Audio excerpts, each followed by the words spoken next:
NEET में select होने के लिए ऐसा तो नहीं कि हमें बहुत कम टाइम पढ़ना होता है, एक लंबा टाइम होता है। साल हो गया, कोई 2 साल हो गया, तो कंसिस्टेंट रहना पड़ता है, ओबीडिएंट भी बहुत रहना पड़ता है। क्लास मिस करना तो बिल्कुल भी No नहीं। chance. टफ तो ऐसा मतलब ज्यादा कुछ नहीं रहा, क्योंकि मैं ना तो बहुत ज्यादा पढ़ती थी कि मेरे दिमाग पे बहुत ज्यादा प्रेशर आ गया। अब मैं कई दिन बहुत ज्यादा पढ़ ली ना, तो फिर ऐसे टेंशन अलग ही होने लग जाती है। फिर मैं बाहर जाके खेल लेती है 1-1.5 घंटे। छोटे बच्चे बहुत खेलते होते हैं, उनके अलग अलग गेम होते हैं, वो खुश भी बहुत होती है, दीदी आ गई खेलने के लिए। पेपर जब दिया आपने, आप गए, बैठे, पेपर खोला है, कैसा लगा? पहली बार देखते ही क्या लगा कि अब ये तो ये क्या आ गया।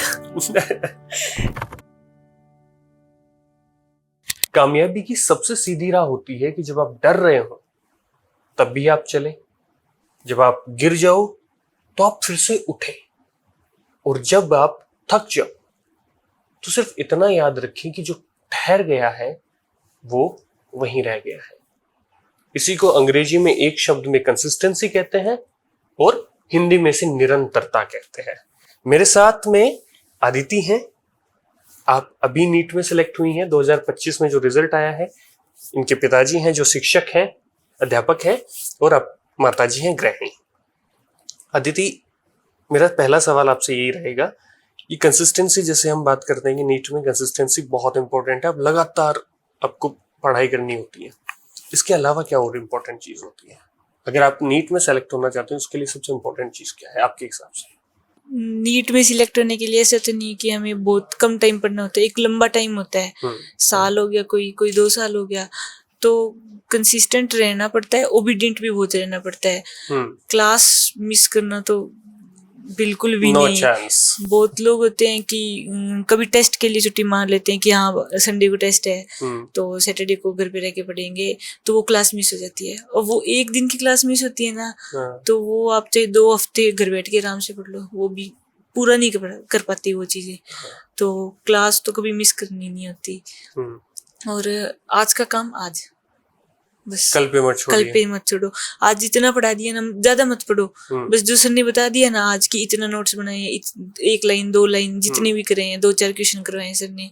और हर सब्जेक्ट में, फिजिक्स केमिस्ट्री चाहे कुछ भी हो, बस जो आज करवा दिया ना, बस वो आज खत्म कर दिया, चाहे उसको कितने टाइम लग जाए। अच्छा, मेरे को एक चीज बताओ, जैसे आपने इस बार पेपर दिया 2025 वाला, और ये बहुत से एक्सपर्ट्स जो सालों से नीट के साथ नीट की तैयारी करवाते हैं, बहुत सारे कोचिंग इंस्टीट्यूट्स हैं, हमारे इंस्टीट्यूट्स, हमारे जो एक्सपर्ट्स हैं, सबने कहा ये अब तक का टफेस्ट पेपर था हमने जितना देखा है, इससे टफ पेपर हमने नहीं देखा। टफ किस लिहाज से था ये? पिछले साल से अगर हम कंपेयर करें तो ये किस तरीके से टफ था? क्योंकि आ तो रहा है सब कुछ एनसीईआरटी के अंदर से। हमेशा तो जो पेपर आते हैं वो डायरेक्ट क्वेश्चन पूछ लेते हैं, या कोई 2-4 क्वेश्चन होते हैं जो घुमा के पूछ लेते हैं। इस बार उन्होंने मेजॉरिटी ऑफ क्वेश्चन ऐसे रखे जो बहुत बेसिक से शुरू होके एक्सट्रीम तक जा रहे हैं। और हर एक क्वेश्चन बायो में हो गया प्रोसेस बताना है लाइन वाइज, पहला पॉइंट, दूसरा पॉइंट, तीसरा पॉइंट, थोड़ा टाइम टेकिंग था। और थोड़ी लैंग्वेज ऐसी थी कि बच्चा ऐसे करे कि ये तो एनसीईआरटी में से है ही नहीं, ये क्या हो गया। अच्छा। ऐसे कई सिर्फ डाटा दिए हुए हैं, वो एनसीईआरटी में उनके फॉर्मूले नहीं दे रखे, पर वो उन्होंने फॉर्मूला पूछ लिया वहां पे। पेपर जब दिया आपने, आप गए, बैठे, पेपर खोला है, कैसा लगा? पहली बार देखते ही क्या लगा कि अब ये तो ये क्या आ गया। ऐसा मतलब फिजिक्स मैंने ऐसे कर दिया, आगे बायो में पहुंची तो सबसे पहले बायो शुरू की, ऐसे सारे पेज पलट के। फिर बायो में क्वेश्चन करने लगी तो थोड़ा टाइम लग रहा था, वो आ रहे थे क्योंकि वो सारा कुछ बहुत अच्छे से पढ़ रखा था, सभी टीचर्स ने बहुत अच्छे से करवा रखा था। तो वो एक एक पॉइंट करके, जो ऑप्शन नहीं लग रहा बिल्कुल ही नहीं, बस काटा मारा वहाँ पे। वो आप बहुत सारे टेस्ट देते हो ना, तो वो प्रैक्टिस होती है कि हाँ ये तो हो ही नहीं सकता। हर जो प्रोसेस पूछ रही थी उसमें नंबर डाल के 1 पे ये हुई, 2 पे ये हुई, तो वो टाइम बचाती है बहुत ज्यादा। अच्छा। तो उस हिसाब से किया, बायो होगी, केमिस्ट्री होगी, जो नहीं है वो छोड़ दिया एक बार कि दोबारा देख लेंगे, कोई बात नहीं, एक बार तो कम से कम मैं पेपर कवर कर दूं पूरा। अच्छा। और फिजिक्स में गई, पहला ही नहीं आ रहा, दूसरा ही नहीं आ रहा, फिर 5-7 आए, फिर एक बीच पूरा ही नहीं है, अरे ये क्या हो गया। धीरे से घबरा गई। तो 2 मिनट शांत बैठ के सोचा था कि 1-1.5 साल की 2 साल की मैंने जैसे जाने तो नहीं दे सकती ना 2 घंटे में ही ऐसे। तो फिर पानी पूनी पी के दोबारा आराम से फिर वो क्वेश्चन करने लगी। फिर और क्वेश्चन हुए, थोड़े और हो गए। सेकंड राउंड में गई तो और क्वेश्चन हो गए। तो फिर थोड़ा सा ऐसे हो गया कि ठीक है पर इतना अच्छा नहीं हो जो मैं सोच के गई थी। तो आप इनको सेंटर से लेने गए थे, आप सेंटर से लेने गए थे अदिति को, तो जब आई तो देख के क्या लगा आपको कि इस बार क्या हुआ है? जैसे मैं सेंटर के सामने ही खड़ा था हाँ, और मैंने देखा सभी बच्चे जो आ रहे थे किसी का भी मुंह सामने नहीं था, आंखों में देख नहीं रहा था। अच्छा। सबका नीचे था। हाँ, और बहुत ही ऐसे मेरे को लग रहा था, मैंने तो शुरू में आवाज कर लिया था भी पेपर कठिन है, इस बार ज्यादा टफ। हाँ, बच्चे चुपचाप नीचे नस करके नीचे की तरफ देखते हुए जा रहे थे सारे। और मैं देख रहा था ये बिल्कुल लास्ट में आई, सारे बच्चे आ गए। तो उसमें भी थोड़ा सा और लेट आई है, मैं घबरा गया, अभी बच्ची पता नहीं कहाँ चली गई। तो मैंने भाग के गेट की तरफ गया, फिर लास्ट में ये आ रही थी बरामदे में अकेले। तो मेरी तरफ देखा ही नहीं इसने, गेट तक आया, मैं थोड़ा दूर जाई खड़ गया, मैं गड़बड़ तो है कोई। तो मेरे पास आई, आती रोई एक बार, तो रोई, रोने के बाद फिर क्या हो गया, फिर क्या है अगली साल फिर आ जाएगा ये तो। 2 बार दे दिया तो 3 बार 4 बार वो चलता रहेगा। फिर कहते कितने रह गए, इसने बताया 10 बार रह गए। फिर वो तेरा सिलेक्शन हो जाएगा, 10 बार रह गए, पेपर कठिन हो जाएगा। अच्छा, आपको कॉन्फिडेंस आ गया था कि हो जाएगा?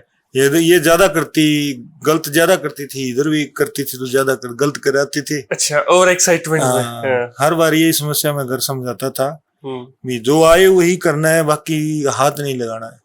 तो जिस दिन ये नियम ये लगाती उस दिन नंबर तो 650-700 के नजदीक चला जाता। और जब ये ज्यादा 720 में 720 लेने के चक्कर में रहती उस दिन थोड़ा 650 भी चली जाती थी। अच्छा, तो मैंने इसको अंदर भेजा, तभी लास्ट में यही कह के सबसे पहले बायो करनी है, उसके बाद केमिस्ट्री करनी है और फिजिक्स के लास्ट में हाथ लगाना है। ये मैंने कह के भेजा था इसको। अच्छा। तो जिसने फिजिक्स पहले की वो बच्चे, उनका नुकसान ज्यादा हुआ, क्योंकि पहले वो नर्वस हो गए एकदम, उनका सिस्टम ही उल्टा हो गया। तो ये मैंने बहुत सारे बच्चों से वहाँ पूछा, उन्होंने जो फिजिक्स शुरू की उन बच्चों को नुकसान ज्यादा था, वो जो केमिस्ट्री या बायो से शुरू किया उनका नुकसान कम था। पर आपको ये कॉन्फिडेंस आ गया था उस टाइम पे कि 10-12 रह गए, चल तेरा हो तो जाएगा, क्योंकि वो उस वक्त देख लिया था आपने कि टफ है पेपर इस बार। उसी समय कह दिया था मैंने गेट के आगे इसको, फिर हो जाएगा तेरा, 10-12 रह गए फिर हो जाएगा। तो नहीं, ये सुन के कॉन्फिडेंस नहीं आया आपको कि पापा बोल रहे हैं कोई बात नहीं, इस बार नहीं तो अगले बार देख लेंगे? नहीं, मैं तो ये कहा गया, मेरा तो 1 साल है ऐसे कह के, और थोड़ी सी रोई। पहले मैं रो रहा के ही थी अंदर से आराम से, क्योंकि उन्होंने वो पेपर पैक करते हैं तो 5-10-15 मिनट लगा दी थी उन्होंने। 5:25 पे मैं बाहर आई थी। तो फिर ऐसे कहा कि मैं क्या नहीं होएगा ये वो, और कुछ है ना 2-4 बच्चे बहुत हंस रहे थे। अच्छा। उनको देख के मैं ऐसे हो रही, इनका तो अच्छा हो गया लगता है। फिर कहते कुछ खा के फिर हाँ ठीक है कोई बात नहीं, फिर हंसने लगी थोड़ा। आपका क्या रहता था रोल इसमें? मेरा क्या था जी, मैं तो उनको टाइम पे खाना दे देती थी। अच्छा।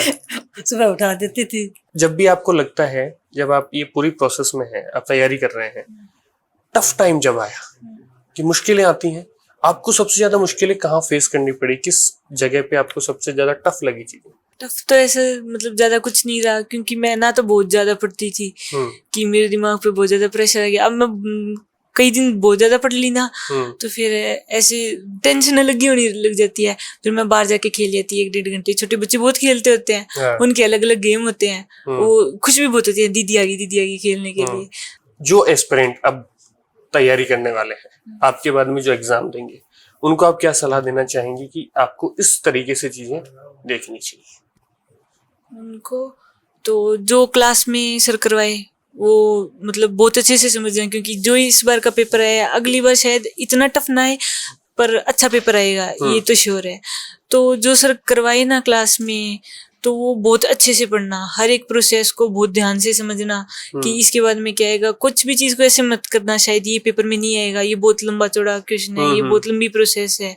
नहीं, हर एक चीज चाहे कोई सा भी चैप्टर हो, छोटा मोटा कोई भी हो, क्योंकि टीचर्स तो सारा कुछ करवाते हैं। और नोट्स इतने अच्छे बनाना कि वो खुद बोल के बता दे कि उस टाइम सर ने ये करवाया था अपने को। और पूरे रखना अपने नोट्स, हमेशा अच्छे से बनाना। और टीचर्स जो कहे वो अच्छे से करना, सारे पेपर दे देना, जितने आगे आए, जितनी कोचिंग ले पेपर अपनी वो सारे दे देना। बस टेंशन मत लेना कि ये वो, अगर कोई बोले आपके साथ तो ठीक है, हंस के बोल लो, अगर कोई ना बोले तो ही कोई दिक्कत नहीं है, अपना काम करो, खुश रहो बस। खुश रहो बस, है। तो बहुत बहुत अच्छा लगा आपसे बातचीत करके और बहुत बहुत आपको शुभकामनाएं। तो 3 बातें हैं इस पूरी बातचीत में, कंक्लूड कर देता हूं। तनाव ना लें, ये बहुत अच्छा रहता है। तनाव नहीं लेंगे तो भी आप अच्छा कर लेंगे। दूसरा, जो क्लासरूम में पढ़ाया जा रहा है उसको क्लासरूम में अच्छे से पढ़ लें, क्योंकि जो लिखा हुआ है जरूरी नहीं है कि वही चीज आपको पेपर में भी दिखेगी। प्रोसेस बहुत इंपॉर्टेंट होती है और वो प्रोसेस इस बार इन्होंने बताई है। और तीसरा, खुश रहे, आराम से आराम से कर लेंगे। खुश रहेंगे तो बहुत बेहतर आप कर सकते हैं। आपने बहुत अच्छा अचीव किया, आपको बहुत बहुत शुभकामनाएं। धन्यवाद, नमस्कार।